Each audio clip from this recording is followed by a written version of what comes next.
Hello, YouTube, and welcome back to Brewing with Magic and INNISTRAD Midnight Hunt Spoiler Season Day 2, which means we also have Will with us. How are you doing today, Will? Hey everybody. It's always so much fun to have you with me. Anything you'd like to say before I get into everything? No, just super excited. The newer cards that keep coming out, they look great for new decks that we're probably going to be making, and I'm excited to see these new cards. Let's talk about them. But before we get into that, don't forget we're going live September 24th at 8 p.m. Central Standard Time to give away all kinds of fun prizes as an appreciation for all of you hitting that subscribe button. We're over 1,000 subscribers now, and we owe it all to you. You're still eligible if you haven't hit that subscribe button yet. Make sure you do so and turn on your notification bell so you know when we go live and put out new content. So, without further ado, let's get into these cards. First, we have Poppet Stitcher and Poppet Factory. That's right, another two-sided card. Poppet Stitcher is 1 blue, 2 colors for a human wizard, and it is a 2/3. Whenever you cast an instant or sorcery spell, create a 2/2 black zombie creature token with Decay. If you remember, Decay means it remains a creature until you attack with it, and then you sacrifice it at the end of attack. It also says, at the beginning of your upkeep, if you control 3 or more creature tokens, you may transform Poppet Stitcher. Poppet Stitcher transforms into Poppet Factory, which is an artifact. Creature tokens you control lose all abilities and have base power and toughness a 3/3. So nice, no more decay on those 2/2s if you haven't attacked with them.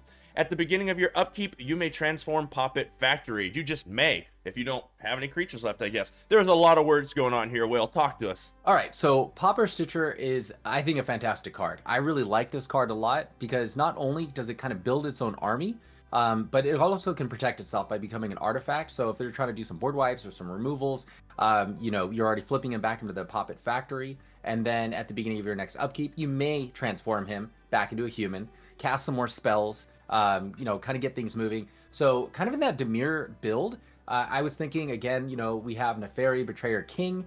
He's a lord for, zombies and zombie creatures, give him ++1/+1. We also have the other lord that also does help zombies as well. He's a little bit more expensive. They're both on the high end, 4 and then 5. So you can run almost your own board wipes in this deck.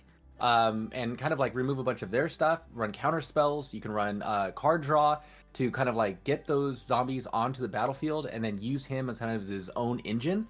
So I'm really excited. I like this card, and I think he's really going to be fun to use around.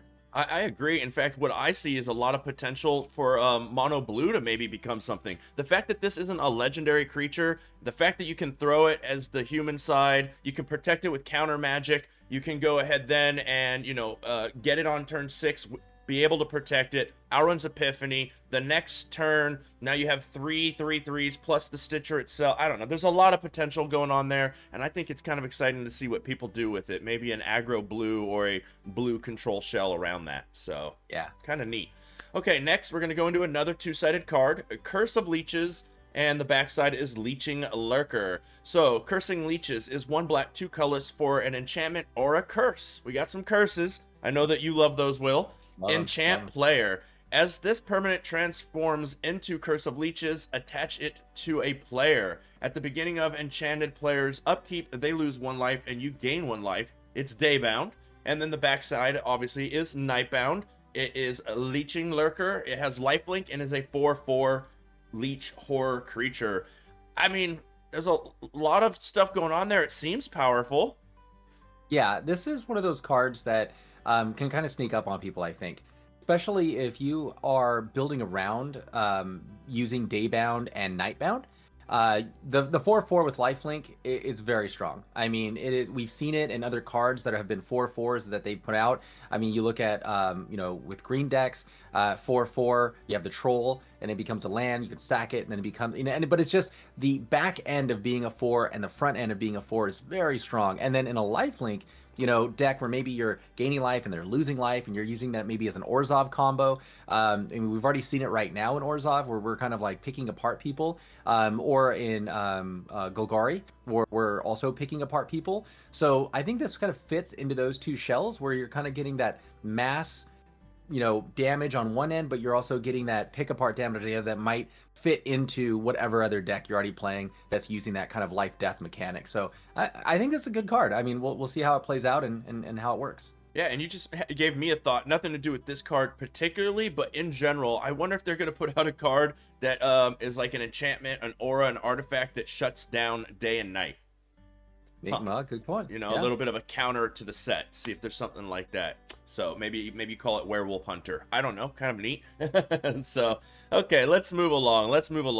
Next we have Gaia, Glorious Resurrector, which I'm kind of excited about this one. I like it. It's 2 black, 2 colorless, legendary creature, human wizard. It comes out as a 4/4. So, I mean, 4/4 for 4, passes a vanilla test, and having more than 3 defense is always good in almost any format. So, that's nice. If a creature an opponent controls would die, exile it instead. Already really good against all these eye twitch shenanigans, all these shambling gas shenanigans. Besides that, we got more text. At the beginning of your upkeep, put all creature cards exiled with Gaia Glorious Resurrector onto the battlefield under your control. They gain decay. So you at least get to swing in with them once, so that's really nice. I think this is seeing some play. I really do. What do you think? Yeah, no, I mean, especially right now with all the sack mechanics, people trying to, gain treasures or, go into their sideboard, things along those lines. This is great. It goes hand in hand with Pauper Stitcher. So the reason being, it's because if he's already on the Poppet factory side and you've taken their creatures, then at least they're not going to die. You're going to have 3/3s on the battlefield. You can kind of use their creatures against them. They might not be the best creature, but at least you're getting 3/3s. But if you're using it by yourself, then you're getting the full benefit of whatever creature was able to be killed on their side. So I think she's good both ways, and I honestly like her more as a auto deterrent for those kind of other decks. So I think she's definitely going to see some play. It's going to be interesting to see how the build around works, though. Okay, well, next is a card that, man, if it had said instant, I mean, I think that would just be absolutely broken, but I still think this is going to see play in Historic and maybe further back. That is Cant, Stay Away, 1 black, 1 white for a sorcery. Return target creature card with mana value 3 or less from your graveyard to the battlefield. So if it costs 3, you're bringing it out for 1 cheaper. It gains if this creature would die, exile it instead, and then it has flashback of 1 black, 1 white, and 3 colorless. Don't get me started on Historic decks, or I don't know how far back Loris goes, but this gets Loris back, and then you just start doing Loris shenanigans again. But in Standard, I definitely think this is going to see some play. Tell me what you think about this, and I love it with all those cats in the picture. I mean, that picture's amazing. Well, I mean, just tell you right off the bat, Angels and Clerics, right off the bat. So if you're building an Angel deck, it's right in Orzhov Angels. If you're building a Cleric deck, it's right in Orzhov. Leave my Cleric. Righteous Valkyrie alone. It's staying on the board. 100%. You kill Righteous Valkyrie, boom, I'm getting it right back. I mean, that is a win con card. And think about late game with this. So you flash it back, and you're able to get it right back in. Maybe you need it on the board for the win to push through. Done. So I was already looking at this card, and it just seems like an auto include now. Like, you have to put this into those decks, and even going back in Historic, like you were saying with Loris, or if you're going back in with like Angel decks, or in Historic as well, it just fits so well, and it's going to be a ridiculous card. I think it's definitely going to see a lot of play. At the moment, I think I'm putting this card in the top 10 best cards in the set. I think. I want to evaluate it some more, but I think it's super strong. So okay, I love it. Okay, next we have Rite of Harmony. It's 1 white, 1 green for an instant. Whenever a creature or enchantment enters the battlefield under your control this turn, draw a card. Has flashback of 2 colors, 1 green, 1 white. I don't at the moment see why this is a rare, and I don't know. I don't 100%. Maybe if you're doing something crazy where you can bring in like 8 creatures at once, because you've cheated something in and you have the mana to pay this first, you draw a bunch of cards. Well, I don't know. Talk to me. Oh man, this card's going to be broken. Is it? Okay. I mean, 100%. Green, white, like you're already looking at Selesnya colors where it's tokens. It says enters the battlefield. That's all it has to do is enter. I know, it's just being an instant what threw me off. Oh, I get it. I mean, and that's the thing. You might be able to cheat some stuff, do some things along those lines, but I'm just thinking, make a Scooz deck.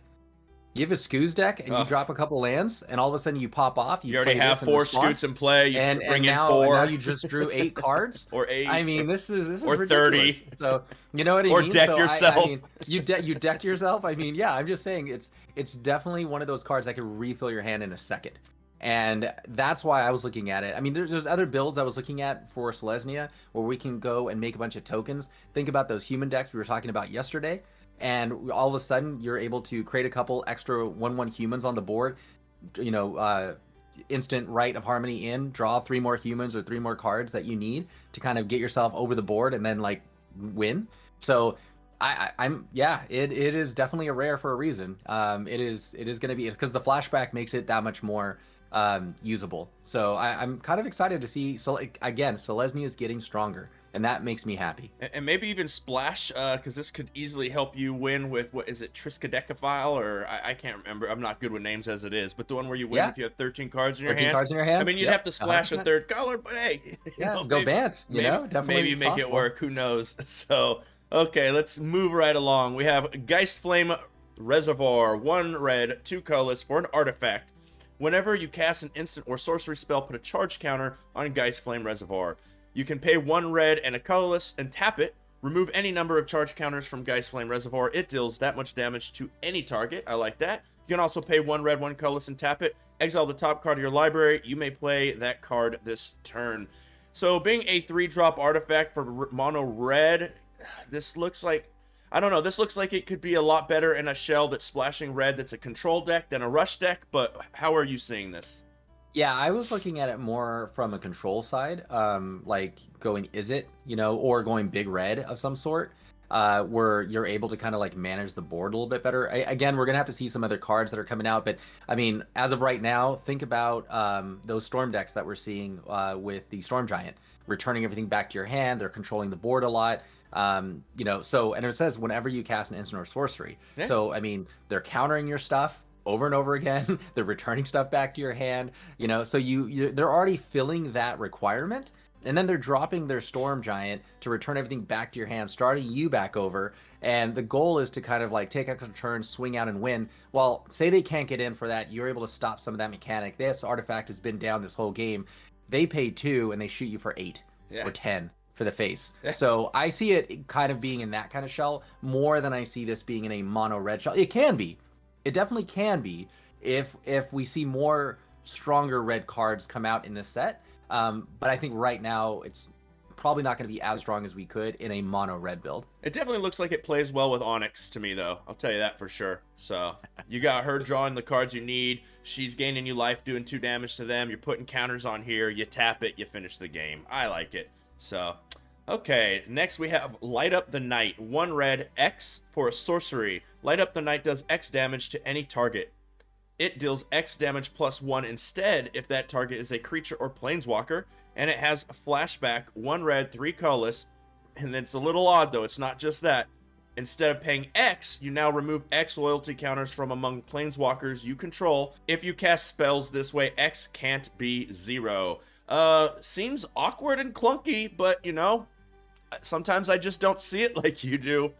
Yeah, you know, this card can actually be really surprising. I read it the first time and I wasn't as excited. I was even thinking, you know, why? Like why? Super Friends is the only thing I can think of. You have a Super 100%. Friends deck, and this just you win the game by 2 turns in a row. You light up the night and then flash it back and do it with all your tokens and hope they don't have a counter spell. Well, and that's why I started really thinking it through. And you look at it from like a Rakdos build, you're building that sacrifice deck, and we think about Lolth. Think about how many creatures you can have. Think about, you know, you sacking the board, Lolth gets up to 9 or something along those lines. And you want to just shoot him in the face instead of have to deal with all the extra pressure. Then you can do the 1 red and you can do the flashback version of it if it's already in your graveyard, because maybe you've already used the Light Up the Night from the front side and you've dealt the damage to keep Lolth alive or keep your creatures alive. Or the same thing with Onyx. You're building that Rakdos build, so you're able to kind of like protect and do, and eventually you're just like, okay, I already shot you in the face with it, I'm just gonna kill my planeswalker and just end you right now. Right. So I didn't think about it originally that way, but now I am. I do agree that it could be helpful, but I don't know, if you got 9 counters on a Lolth, you probably already won the game without this in your deck at all. So, but I can't wait to see what you give me with this card. Okay, next we have Curse of Shaken Faith, 1 red, 1 colorless, enchantment or a curse. Enchant player. Whenever enchanted player casts a spell other than the first spell they cast each turn or copies a spell, Curse of Shaken Faith does 2 damage to them. I mean, I mean, in Red Burn, maybe this works. I don't know. Talk to me. What do you think? Yeah, this curse can be good. It's better against decks that are trying to do like a storm mechanic. So this actually might be better in historic versus 2022 right now. But it still is good because think about the mono white decks we have going on right now where they're trying to cast multiple spells in a turn to pump their creatures. So by them casting multiple spells, they're actually taking 2 damage every turn. So this could be a deterrent for some of those decks if you're able to drop it early enough and kind of keep the board clean and they're trying to rebuild or something along those lines. So it could be a good card. I have to kind of say though, there's been other cards in the past, especially creatures, where it dings you for every spell that is like 2 or less, or 1 damage for every spell that you do. So they've been stronger cards. This one specifically is after the first spell you cast, so they're getting their first spell off no matter what and taking nothing for it. It's only if they're going multi-level, and I think that's where it can do the extra damage to kind of like hold them back if you've already done enough to bring their life total to a lower level, so they can't cast that extra spell. So you're kind of like using that as a deterrent. That's how I would look at it. So again, it'd have to be under a specific build and maybe even depending on what decks you're playing. So maybe it's a sideboard card if you're playing best of 3. Okay, and let's move on to what I think might be an extremely broken card. Don't get me wrong, if your opponent has removal, it won't be, but that's the case with any broken creature. We have Consuming Ooze, 2 green, 3 colorless. Creature Ooze, and it is a star/star +1. So, let's find out what its power and toughness really is. Consuming Ooze's power is equal to the number of card types among cards in your graveyard, and its toughness is equal to that number +1. So that's pretty good. It's kind of a Tarmogoyf kind of feel there, but it definitely costs a lot more than a Tarmogoyf, but it also does something else. At the beginning of your end step, create a green ooze creature token with this creature's power is equal to the number of card types among cards in your graveyard, and its toughness is equal to that number +1. So basically, you kind of have a giant Skooz/Tarmogoyf creature kind of put together. I don't know. If you could keep this on the board, I think you're definitely winning games, Will. What do you think? When we were talking about like top 10 cards, I think this might be one of them. And the only reason I say that is because if you build a shell around it, it can be very strong.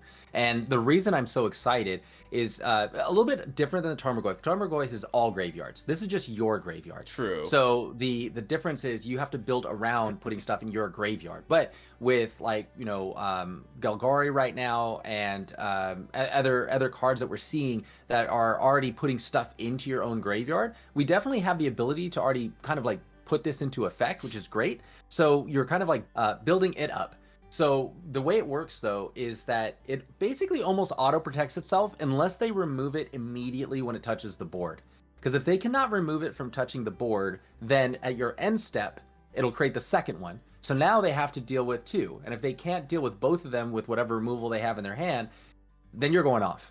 And that's where this card can get out of control. And that's why when I first saw it, I was like, oh, okay, cool. It brought me back to a couple different oozes that we had in the back in the day. And, we had one ooze that it was a 2/2. At the end step, it would create another 2/2. And then it would automatically give itself a +1/1 counter. So it would grow. And then so every turn, you'd have more oozes coming out. And you can pay 5, make another ooze, and it would make another one. And then they would all get +1/1 counters. So it would get out of control. This is kind of like that. Except if you build it a little bit differently, cards for protection, if you're doing stuff where you're like manipulating your graveyard, I think this card can be really, really amazing. So I'm super stoked when I read it, and I can't wait to build a deck around it. Yeah, if we start seeing a lot of decks running this, I'm going to be definitely putting some Froghemoths in my deck as some counter tech. Because I'm going to want to be ripping those out of their graveyards and getting a big old giant frog, I'll tell you what. So, okay, next we have the Solstice. 3 colorless for a legendary artifact. If it is neither day nor night, it becomes day as the Solstice enters the battlefield. You can tap it and add 1 mana of any color. You can pay 3 colorless and tap it. If it is night, it becomes day. Otherwise, it becomes night. Activate only as a sorcery. And then, lastly, whenever day becomes night or night becomes day, you gain 1 life. You may draw a card. If you do, discard a card. I mean, if you're building around day-night and this isn't super slow in the meta, I think this card is just going to be amazing to manipulate whatever you need at any given point in the game. I really like this. Yeah, that's how I read it too. I totally read it as you need to, if you're playing with this card specifically, you're building decks that have to work or manipulate, daybound and nightbound. And the other cool part about it too is just that it adds any color. I was more worried that it was just going to be a colorless land or a colorless artifact, I mean, and you won't get that same value. So I'm glad it's any color. So you're paying 3, you're getting any color. True. The other part too is if you start to draw dead, or you start to draw into a situation where you're like, oh man, I need something to happen. The cool part is you can at least pay 3, switch whatever you need to switch, gain a life, draw a card, and then discard something. So it kind of really does kind of help you out and filter if you need to as well. So having it be a filter artifact slash manipulator of daybound and nightbound, it's really cool. So, I'm kind of interested to see how it plays out, what kind of decks we can build, and how it can be utilized in it. As long as what you just said too, we're not falling back behind a turn to play this. So as long as we can kind of get into that like area of on curve, I think this card is going to be fine. Okay, and we have one more card for you today. It is an uncommon, but we always love to point out whenever a new Lord comes out. So it is a dual-sided card. Kessig, Naturalist, and Lord of the Elven Ward. So Kessig, Naturalist is 1 green, 1 red. I like that. Only 2 mana for a 2/2. Human Werewolf. Whenever Kessig, Naturalist attacks, add 1 red or 1 green. Until end of turn, you don't lose this mana as steps and phases end. It is daybound. And then the other side, the Lord of the Elven Ward, is a 3/3. Other wolves and werewolves you control get +1/+1. Whenever Lord of the Elven Ward attacks, add 1 red or 1 green. Until end of turn, you don't lose this mana as steps and phases end. It is nightbound. So other than you gain the +1/+1 on the back side, it does the same thing on the front and the back.